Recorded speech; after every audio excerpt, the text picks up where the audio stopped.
Aleluia. Abra sua Bíblia, por favor. Vamos já emendar aí. Quem está ligado, diga glória a Deus. Glória a Deus. Aleluia.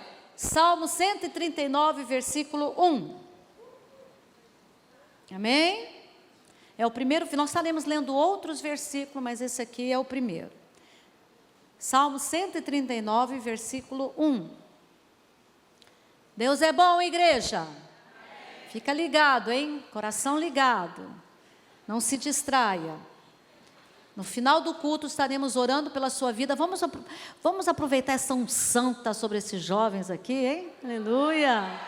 E vamos aproveitar essa unção que eles receberam. Me falaram que foi muito bom. Foi bom? Maravilhoso, né? Deus é sempre bom. E vamos orar pela sua vida, pela sua família, pela semana, para que Deus te abençoe nesta semana. Salmo 139, versículo 1, quem achou? Amém. Aleluia, eu vou ler até o versículo 4, ok? Diz assim: Senhor, Tu me sondas e me conheces, sabes quando me assento e quando me levanto, de longe penetra os meus pensamentos, esquadrinhas o meu andar e o meu deitar, e conhece todos os meus caminhos. Ainda a palavra me não chegou à língua, e Tu, Senhor, já a conheces toda. Fecha os seus olhos. Mais uma vez, Senhor, nós Te louvamos e Te agradecemos por essa oportunidade de termos a Tua palavra em nossas mãos, em nossos corações, por essa liberdade que temos aqui nesse país de cultuar, de declarar que Jesus Cristo é o Senhor. Obrigado, obrigada. Abençoa esse momento de meditação. Enche os nossos corações com a Tua presença e com a Tua palavra. Em nome de Jesus, que toda a igreja diga. Amém. Toda a igreja diga. Amém. Deus seja louvado. Meus irmãos, eu quero falar um pouquinho nesta noite sobre a graça de Deus.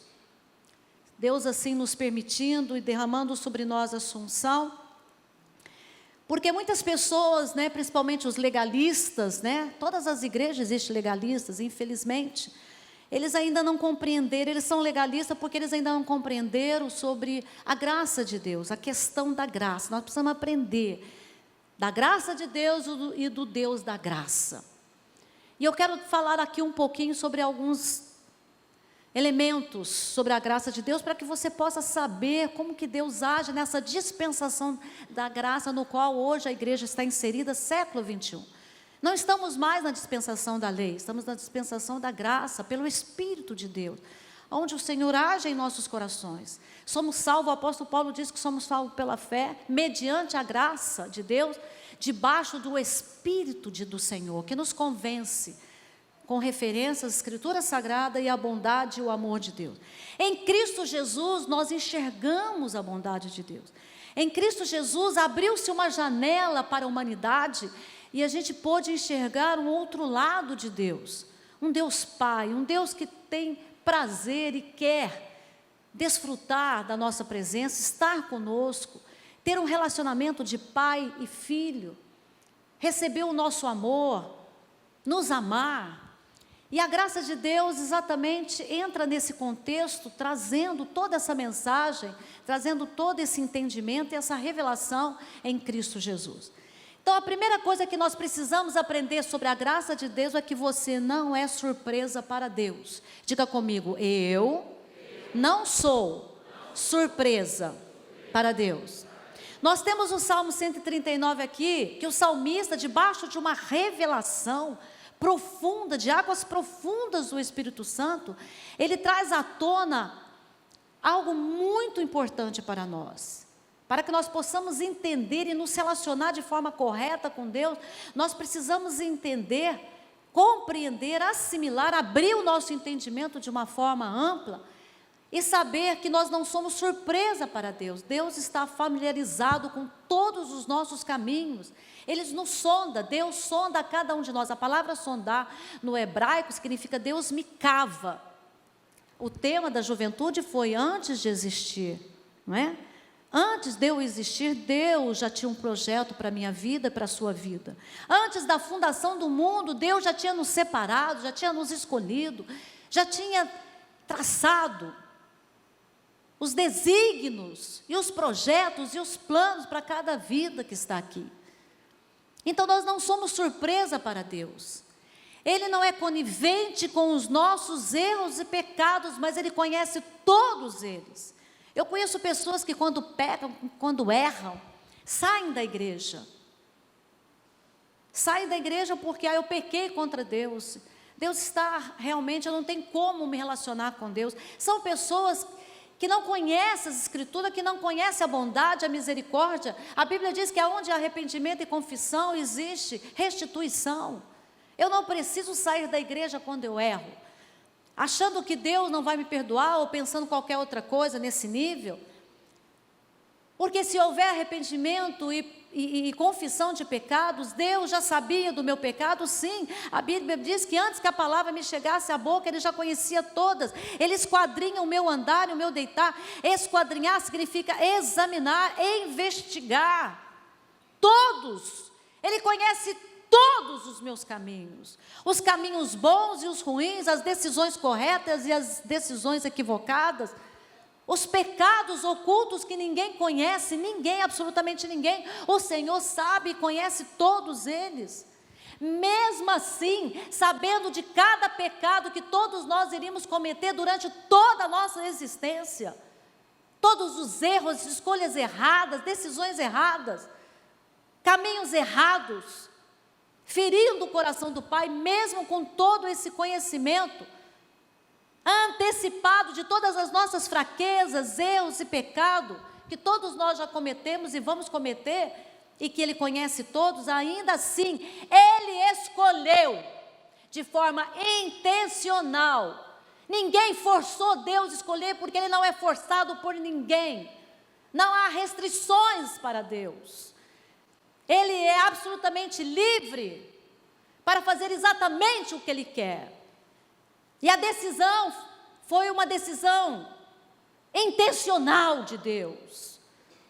De mesmo sabendo de todos os nossos pecados e conhecendo todos os nossos caminhos, Ele ainda quer um relacionamento com cada um de nós. Ele trouxe Jesus para esse relacionamento. Através de Jesus, Ele quer, o desejo de Deus, é a escolha de Deus, é a decisão de Deus. E só, o que nós temos que fazer? Apenas desfrutar dessa decisão. E eu desfruto conhecendo essa bondade, conhecendo essa misericórdia. Deus é tardio em se irar, a sua bondade é eterna, através da graça em Cristo Jesus. É na ótica da graça, é no óculos da graça, é na leitura da graça que eu entendo que mesmo Ele sabendo de todos os meus erros, de tudo que eu vou praticar, já pratiquei, ainda vou praticar como um ser imperfeito, Ele ainda de forma intencional escolheu me amar e escolheu te amar. Quem crê nisso, diga glória a Deus. Glória a Deus. Segunda coisa que precisamos ter conhecimentos com referência à graça de Deus é que Deus trabalha com aquilo que o mundo rejeita. Deus trabalha com aquilo que o mundo diz que é inútil, fútil. Aquilo que o mundo exclui, Deus inclui. A prostituta, o leproso, o pobre, o miserável, o iletrado. Aquele que a sociedade exclui, Deus inclui. Ele trabalha com aquilo que o mundo rejeita. É exatamente esse tipo de pessoas que Deus ama. Vamos lá em 1 Coríntios, abra rapidinho. Isso é graça. Nós não merecemos, irmãos. Isso é graça. Diga comigo, isto é graça. Isso. Saber dos meus pecados e ainda querer ter um relacionamento comigo de amor de pai para filha é graça.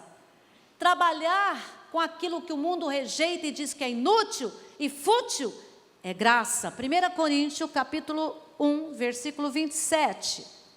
Quem achou? Então vamos lá, diz assim, 1 Coríntios, capítulo 1, versículo 27. Pelo contrário, Deus escolheu as coisas loucas do mundo para envergonhar os sábios, e escolheu as coisas fracas do mundo para envergonhar as fortes. Deus escolheu as coisas humildes do mundo e as desprezadas, e aquelas que não são, para reduzir a nada as que são. Vocês estão entendendo a mensagem, igreja? Quem está entendendo, diga glória a Deus. Deus tem os seus critérios, Deus tem os seus pré-requisitos para trabalhar. Quais são os critérios para Deus usar uma pessoa? Está aqui nessa lista. Pessoas que o mundo considera como louca, desprezíveis, fracas, humildes, desprezadas, aquelas que não são contadas, aquelas que não são reconhecidas, aquelas que não são amadas, aquelas pessoas que não são aceitas. Essas pessoas estão no critério, na lista de Deus. São essas pessoas que Deus age, que Deus usa, para que todos possam ver que a glória vem de cima. Quando eu me converti, logo depois eu me casei, e Deus fez tudo o que fez na minha vida, me dando todas as bênçãos que eu tenho. Quando eu voltei para Franca, eu sou de Franca, interior de São Paulo, como a maioria de vocês já sabem. Quando eu cheguei em Franca, porque de todas as minhas famílias, de todos os familiares, né, e família, meus parentes, a família mais humilde dos Quereguines era a minha casa. Quem perdeu logo cedo o pai era a minha casa. Quem olhava e dizia assim, essas quatro crianças sem pai, órfãos, com essa mãe, que a minha mãe tinha uns problemas de sistema nervoso, né? Então ela era uma pessoa meio desequilibrada nas emoções. Então o pessoal olhava para a nossa casa, sem o pai, e com aquela mãe um pouco desequilibrada, dizia, não vai dar em nada. Não deu em nada mesmo, né? O que vocês acham? E de todas as famílias, a primeira que se converteu, a primeira que Deus estendeu a mão e derramou a sua graça, o seu amor e a sua salvação, foi a minha casa, a nossa casa. Daquele que o povo olhava e dizia, não vai dar em nada. Deus é bom ou não é bom? Sempre bom, aleluia. Porque Deus trabalha com aquilo que é desprezado, que o mundo olha e fala, é lixo. Uma vez eu estava aqui, no final de um seminário, veio uma jovem, eu não sei ainda se ela ainda está na igreja, são tantos jovens que às vezes eu me perco a fisionomia. Ela me abraçou e chorou, por volta de uns 20 anos, chorou muito. Ela disse assim, pastora, eu me sinto um lixo. A sua criação, a sua formação, alguma coisa aconteceu na sua casa, na sua família, nas pessoas que estavam ao redor, não sei se sofreu bullying, eu não sei o que aquela menina sofreu, mas o sentimento que ela carregava era como se ela fosse um lixo. Ela falou, eu me sinto um lixo. Eu tive muita compaixão daquela menina. Eu a abracei, orei por ela, depois eu nunca mais a esqueci, continuei orando, falei, fica firme nos caminhos do Senhor, porque você não é lixo, dei uma palavra para ela, etc, etc. Irmãos, é essas pessoas assim que Deus usa. Pessoas que foram rejeitadas, pessoas que foram abandonadas. Quando eu voltei para Franca, depois de alguns tempos, que as pessoas, os meus familiares, meus amigos, conhecidos, que cresceram comigo, olhavam para mim e diziam, o quê? Aquela ali é a Marcinha?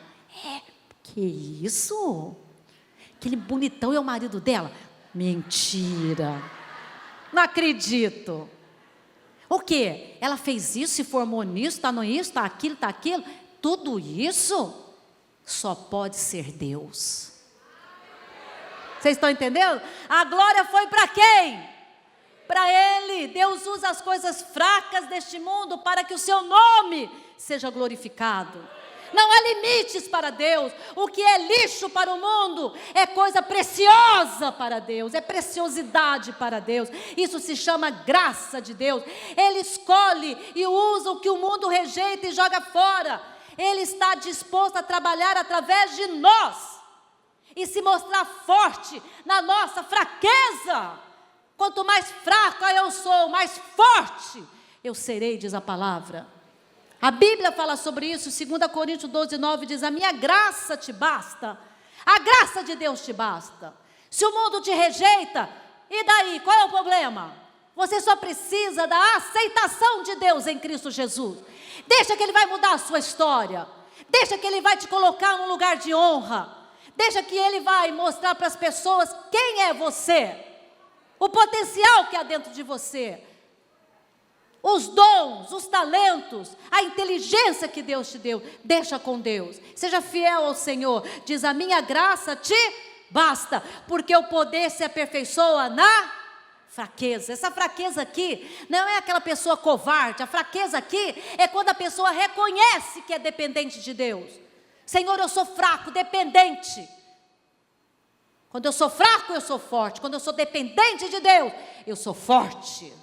A Bíblia declara que a força de Deus se mostra, é a forma de Deus agir. Aprenda a forma de Deus agir, a metodologia que Ele mesmo estabeleceu para Ele agir, para que a gente pudesse entender um pouquinho o seu caráter, um pouquinho o seu coração de pai. A Bíblia declara de forma explícita, aberta, que a força de Deus se mostra mais eficaz na nossa fraqueza. Gente que bate no peito e diz, eu sou, eu posso, Deus humilha. Mas quem diz, Senhor, eu dependo de Ti, Deus exalta. É assim que Deus age. Terceira coisa que Deus faz através da sua graça. Nós precisamos ter uma visão correta das Escrituras. O Senhor, através da sua graça, abre o nosso entendimento para que nós possamos entender de forma clara a mensagem do Evangelho, porque a nossa visão das Escrituras, ela é miúda, ela é pequena, ela é estreita, porque nós carregamos uma bagagem, um legado. Hoje o pastor João falou, que nós deu o exemplo da família dele, né? De coisas que nós carregamos, o legado dos nossos pais, e repetimos os modelos que temos em casa, e Deus quer que a gente quebre isso, e viva a vida que Deus tem para cada um de nós. Nós não podemos compreender, muitas vezes olhando para o nosso sofrimento, para as lutas que passamos, a gente fica revoltado, porque a gente não consegue encaixar os planos de Deus nos nossos sofrimentos. Por quê? Porque nos falta capacidade para entender a inteligência infinita de Deus e a maneira que Ele intervém. Jesus disse para os seus discípulos, eu gostaria de dar mais, mas eu não posso, porque vocês são limitados. Eu gostaria de revelar mais, mas eu não posso. O apóstolo Paulo diz, eu queria dar comida sólida, mas eu não posso, porque vocês não largaram a mamadeira, o leite espiritual. São crianças, e assim nós somos como seres humanos. Nós temos uma dificuldade para crescer no entendimento, na compreensão. Nosso aparato intelectual, nossas funções, nossas faculdades são muito equivocadas, nossas dimensões psicológicas, enfim, nós somos seres finitos, com uma mentalidade pequena. O pecado trouxe uma escuridão, e a gente não consegue entender direito como Deus age, o reino de Deus. Mas aí a Bíblia diz que o Espírito Santo está em nós, para abrir a nossa ótica, a nossa leitura, a nossa visão. Nós temos que entender segundo a palavra de Deus. Se a palavra de Deus diz X, é X. Eu tenho que largar, abrir mão da teoria deste mundo, do legado errado, das informações equivocadas, e ficar com a palavra de Deus. Em Romanos capítulo 11, 33, diz assim, ó profundidade da riqueza, tanto da sabedoria como do conhecimento de Deus, quão insondáveis são os seus juízos e quão inescrutáveis os seus caminhos. 1 Coríntios 2,16, pois quem conheceu a mente do Senhor que o possa instruir? 1 Coríntios 13,12, porque agora vemos como em espelho, obscuramente, então veremos face a face, agora conheço em parte, então conhecerei, como também sou conhecido.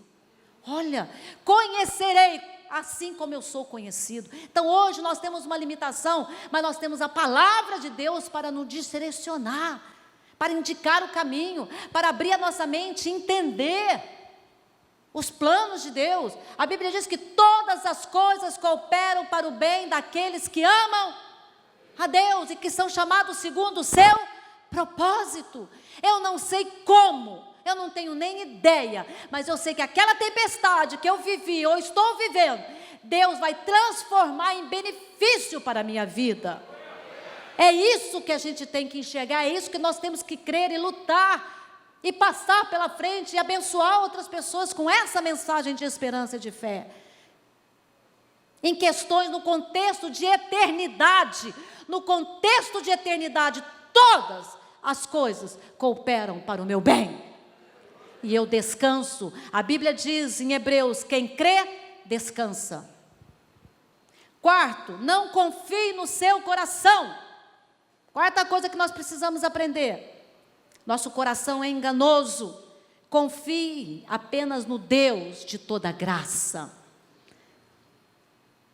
O profeta Jeremias diz em Jeremias 17:9: enganoso é o coração mais do que todas as coisas, e desesperadamente corrupto, quem o conhecerá? Coração aqui nesse contexto está falando das nossas emoções. Na Bíblia tem passagem, quando fala de coração, fala do homem interior, do espírito. Outras passagens fala da alma, da psique. Aqui nesse contexto, dentro desse versículo, está falando das nossas emoções, da nossa psique, da nossa alma. Nós temos uma percepção equivocada com referência a Deus. No Novo Testamento diz: se o seu coração te acusar, Deus é maior do que o seu coração. Nosso coração nos acusa, porque os nossos padrões, muitas vezes, os nossos padrões são mais elevados do que os padrões de Deus, e isso está errado. Se Deus para nos perdoar, nós temos que também nos perdoar, aprender a considerar a nossa humanidade, corrigir desvios de rota, mas nos perdoar. Jesus disse: vai e não peques mais. O que ele disse para aquela mulher? Corrija a sua rota, muda a sua rota, agora saiba que você está perdoada. Não é só a percepção humana que é um instrumento altamente falho e impreciso. Então a nossa percepção é equivocada. Eu não posso apoiar a minha vida, a única vida que eu tenho. Não existe duas, é a única que você tem. Então você não pode apoiar essa vida preciosa, porque a vida é um dom de Deus, em percepção humana. Porque a nossa percepção humana, ela é falha, imprecisa, equivocada. Ela é baseada em avaliações, em investigações humanas, completamente falha e limitada. Eu não posso colocar toda a minha decisão, a minha existência, a minha vida futura, as minhas escolhas em cima da minha percepção. Eu acho que fulano não gosta de mim. Você já ouviu isso? Eu acho que Deus não me ama, todo mundo não me ama. Percepção errada, equivocada, maligna, carnal, que não tem nada a ver. Cuidado com essa percepção, sem falar na autopercepção. Pessoas que se consideram inferior, pessoas que se consideram desqualificadas, pessoas que não conseguem enxergar o seu próprio valor, e o seu próprio não se ama. Cuidado, você precisa corrigir. Não confie, a Bíblia diz, não confie na sua percepção. Então não é só a percepção dos outros, do mundo, de futuro e de autopercepção que são falhas e imprecisas, mas as nossas emoções não são confiáveis. Não confie na sua emoção, não seja dirigido por ela. Estou falando aqui principalmente para os extrovertidos, pessoas que são conduzidas pelas suas emoções, os nervosinhos da vida, e aqueles, os introvertidos, que também são conduzidos pelas suas depressões, pelo seu baixo astral, vou usar esse termo para você entender. Não seja conduzido nem pela tristeza e nem pela euforia, seja conduzido pela palavra de Deus. Se baseie na palavra de Deus. Nós não podemos depender dos nossos sentimentos, das nossas emoções para governar a nossa vida. Isso é coisa de maluco. Se você ama a sua vida, você não vai se permitir esse tipo de coisa. Você não pode governar a sua vida, nem avaliar o mundo à sua volta, porque percepção humana e emoções humanas não são confiáveis. Elas mentem, elas são extravagantes, elas oscilam, são manipuladas por hormônios, neurotransmissores e vai por aí afora. Sem falar no legado dos nossos pais e a bagagem que nós carregamos. Se as emoções e a percepção e os sentimentos oscilam, é certo. Agora, uma coisa que eu tenho que entender para poder aproveitar a graça de Deus e desfruir das bênçãos do Senhor.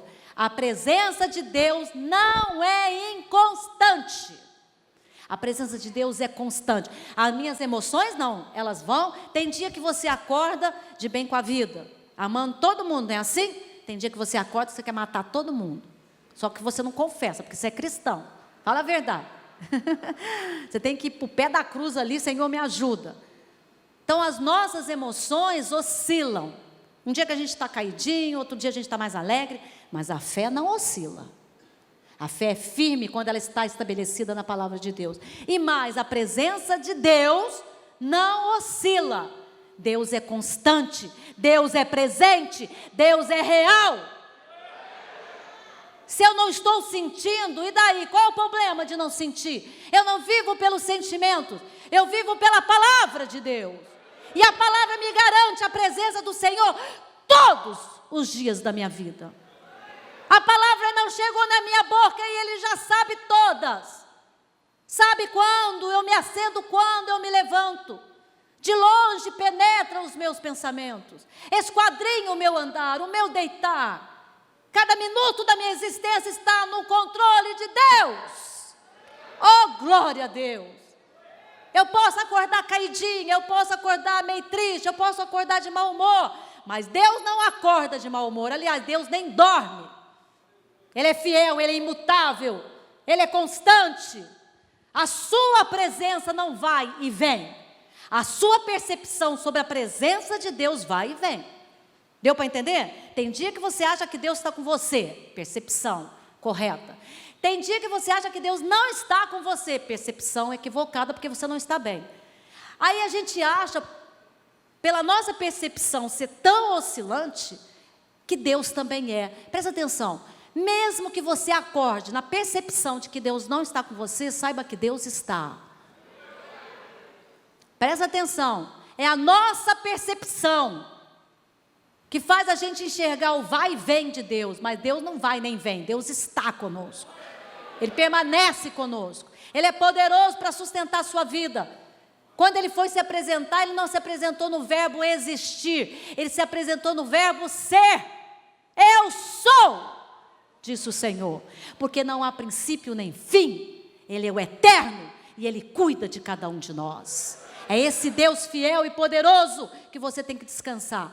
Não presuma, não faça isso, não seja insano espiritualmente falando, ao ponto de presumir que o silêncio de Deus na sua vida, ou uma aparente inatividade de Deus, é prova do seu desinteresse. Não faça isso. Não é porque eu não estou ouvindo Deus, que eu não estou percebendo Deus, que Ele se esqueceu de mim. Está errado, não pensa assim, está repreendido em nome de Jesus. A minha percepção às vezes, Deus está aqui, consegui detectar. Às vezes a minha percepção diz, não, Ele não está aqui, não estou sentindo nada, nem um arrepio. Né? Tem gente que tem que arrepiar para sentir a presença de Deus, não sei porquê. Não precisa. Ele está constante. Não importa o silêncio, não importa a aparente inatividade, o Senhor está conosco, Ele não perdeu o seu interesse por nós, Ele nos ama. Antes de existir, Ele já nos amava. Aleluia. Ele te amou, Ele te amou, Ele te amou. E é isso que a palavra de Deus fala. A palavra dele é poderosa, é confiável. Então não baseie a sua vida nas suas sinistras emoções. Não baseie a sua vida nas suas percepções equivocadas. Deus está trabalhando na sua vida, preste atenção. Deus está trabalhando na sua vida. Deus está trabalhando por você. Nesse exato momento, alguma coisa no mundo espiritual está sendo realizado ao teu favor. Nós aprendemos quarta-feira que Deus enviou para a igreja os anjos ministradores do bem. Os católicos dizem anjo da guarda, não é isso? Pois é exatamente isso. A Bíblia chama de ministradores do bem. São anjos ao nosso derredor para cuidar de nós, porque o Senhor nos ama. Ele está trabalhando na maneira dele, na metodologia dele, na liberdade que ele é e tem, no Deus soberano e único que Ele é, na maneira dEle. Mesmo quando você ora e parece que a oração bateu no teto e voltou, presta atenção, não voltou, Deus já recolheu todas as suas orações, até aquelas que você fará amanhã, depois da manhã e semana que vem. Ele conhece todas, Ele conhece todo o meu caminho, todos os meus caminhos, todas as minhas palavras. Eu não sei nem o que eu vou falar amanhã, mas Ele já sabe. Meu Deus, é esse Deus que o meu coração descansa, poderoso, que tem a última palavra, que governa com cetro de autoridade, de poder, de justiça. e que tudo que acontece no planeta Terra está convergindo para a sua soberana e poderosa vontade. Tudo. Pastora, mas parece que está uma bagunça. Calma seu coração. Como diz o bispo Ronaldo outro dia, Deus opera no caos. Está um caos? É ali que Ele vai operar. Tranquilize seu coração. Então não estabeleça seus alicerces de vida, de futuro, de família, de profissão, nas suas efêmeras e temporais emoções, mas na autoridade da palavra escrita. Está escrito, disse Jesus a Satanás, está escrito. Então é na palavra de Deus que você tem que apoiar a sua vida e fazer os seus planos para o futuro. Amém, igreja? E para terminar, o justo viverá pela... Está fraco? O justo viverá pela... Chegaram até Jesus e falaram o seguinte, pediram um sinal para Jesus. Se o Senhor é filho de Deus, como dizes aí, então faça um sinal. Esse tipo de sinal Jesus não dá. Porque ali, na verdade, eles não queriam um sinal dentro da fé, do conhecimento, como Maria falou para o anjo, né? Que ela perguntou, mas como, quando você ficará grávida de um ente querido? Ela falou, mas como? Como? Porque eu não tenho ainda esposo, não tive contato com nenhum homem. Ali não foi falta de fé, foi uma curiosidade. E Deus agiu na vida dela. Aqui não, eles pediram um sinal, porque eles queriam pegar Jesus em algum erro. O coração deles já estava fechado. Jesus poderia dar 1000 sinais, fazer milagres, como fez. E eles não iriam acreditar. Eles não iriam acreditar como não acreditaram. Jesus discerniu o coração daqueles homens. Aí ele porém respondeu, uma geração má e adúltera pede um sinal. Caramba, foi forte essa, hein? Uma geração má e adúltera pede um sinal. Pessoas dentro desse contexto nunca receberão um sinal de Deus. Nunca. Porque não querem um sinal apenas para entender que Ele é Deus. Tem outros objetivos e outros motivos e outros interesses escusos e malignos. Aí Jesus disse, uma geração má e adúltera pede um sinal. Por que adúltera? Porque Israel tinha se desviado dentro de vários contextos. A gente pode ver aqui o adúltero em vários contextos, mas eu quero falar nesse contexto. Israel tinha se desviado do caminho do Senhor, deixou o único Deus, a adoração do único Deus, para se prostituir com os deuses de outras nações. Quando Jesus nasceu, a sociedade de Israel estava uma bagunça, era seita, mais de 7 seitas. Eles estavam mergulhados na escuridão espiritual. E aí ele disse, uma geração má e adúltera me pede um sinal, mas nenhum sinal lhe será dado, senão do profeta Jonas. Eles já tinham a história, já tinham os profetas, eles já tinham os patriarcas, eles já tinham os sinais suficientes. Que mais sinais eles queriam? Jesus fez apenas sinal para aquele que crê, para aquele que estava com o coração aberto e disposto a acreditar, para aquele que foi humilde pedindo a Ele uma bênção, um milagre, uma libertação. Jesus aqui está condenando aqueles que queriam que Ele fizesse exibição de milagres. Jesus não veio para fazer exibição de milagres, Jesus veio para nos curar, salvar e nos libertar. Ele não veio aqui brincando de Deus. Uma missão séria. Antes da fundação do mundo, tudo já estava planejado. Não podia ter erro, não podia ter desvio de rota. Jesus tinha que estar ali concentrado na sua missão. E Ele não ia exibir ali milagre para massagear seu ego, não. Ele já estava crucificado, no seu interior já estava crucificado, porque ao abandonar a glória do Pai, se tornar homem nesse corpo aqui, Ele já tinha se humilhado diante de Deus.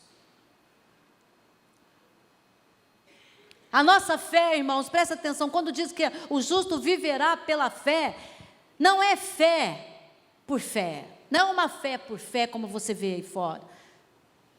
Não é uma fé sem conteúdo teológico. A minha fé, ela é baseada num conteúdo teológico, num fundamento, numa base, num depósito doutrinário, que é guardado pelas Escrituras e defendido pela palavra de Deus, pelo Espírito Santo, que foi revelada aos homens de Deus, e que chegou até os dias de hoje, intacta, fiel, íntegra, irrepreensível e poderosa. A palavra que salvou, que curou há 2000 anos atrás, continua salvando e curando hoje. Ela é a palavra de Deus. Ela é a palavra, porque nenhum homem na história, por mais poderoso e famoso que foi, fez o que Jesus fez e continua fazendo com a mesma palavra, com o mesmo conteúdo doutrinário. Ela é guardada por Deus, é uma palavra revelada por Deus e guardada por Deus para continuar fazendo aquilo que lhe apraz, salvando, curando, libertando, restaurando e definindo o nosso destino, um destino glorioso na presença de Deus, um destino maravilhoso. E aos jovens que estão aqui, presta atenção nas suas escolhas. Aos 19 anos, tanto eu quanto o bispo, nos convertemos na Igreja de Nova Vida e fizemos a escolha, eu quero Deus. E não abrimos mão, nós tínhamos 19 anos, poderíamos ter tido um desvio de rota, se envolvido com tantas coisas desse mundo que é tão atrativo para os jovens. Mas nós fomos fiéis e chegamos aonde chegamos. E somos abençoados porque permanecemos na presença de Deus. Eu sei que Deus falou com vocês. Não esqueçam o que Deus falou com vocês. Obediência à palavra, obediência aos seus pais, obediência às escrituras, santidade, pureza no coração, porque Deus, antes de vocês existirem, já tinha escrito cada história, cada desígnio, cada destino.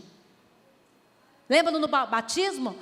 A mãe da nossa irmã Emília, 77 anos, não é isso? 77 anos. Como o bispo diz, o importante não é como que se começa, mas é como? Mas se começar bem, melhor ainda. Não é? Começou bem e termina bem. Aleluia, Deus é bom. O justo viverá pela fé. O justo viverá.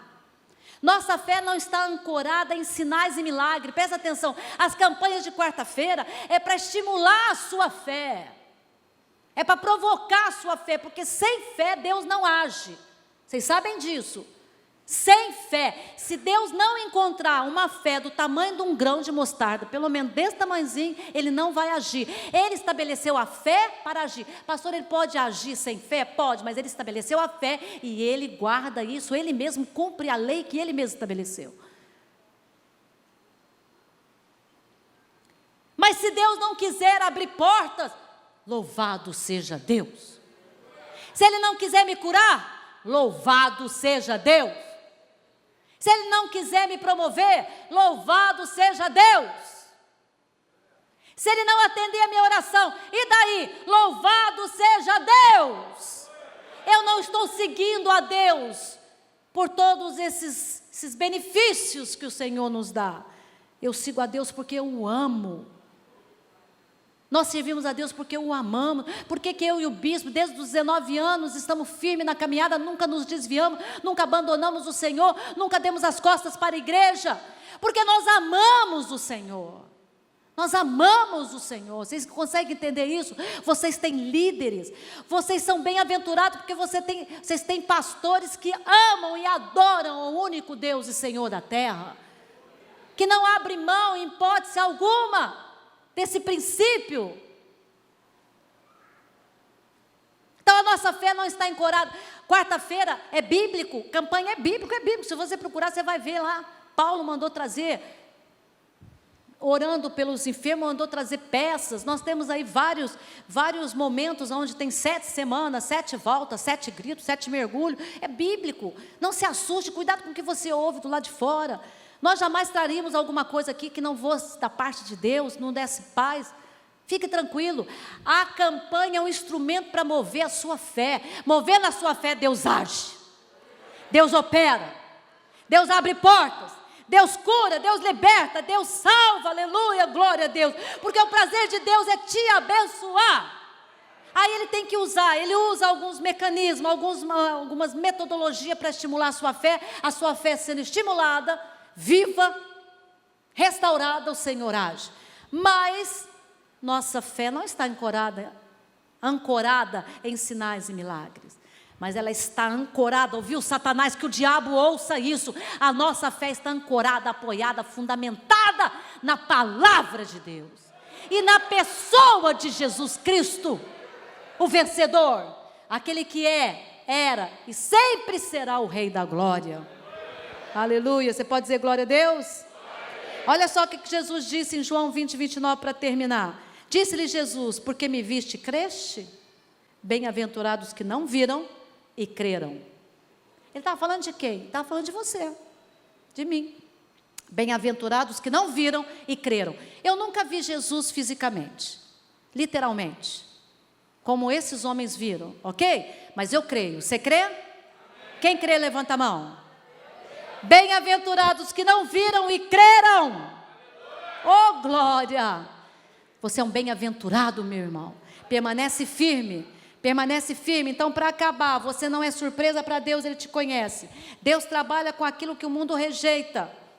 Precisamos corrigir a nossa visão sobre a Escritura. Não confie no seu coração, nas emoções, no sentimento. Confie em Deus. E viva pela fé na palavra e na pessoa de Jesus Cristo. Amém? E o seu futuro está garantido. E o seu destino está assegurado em Cristo Jesus. Vamos ficar de pé e vamos orar. Amém?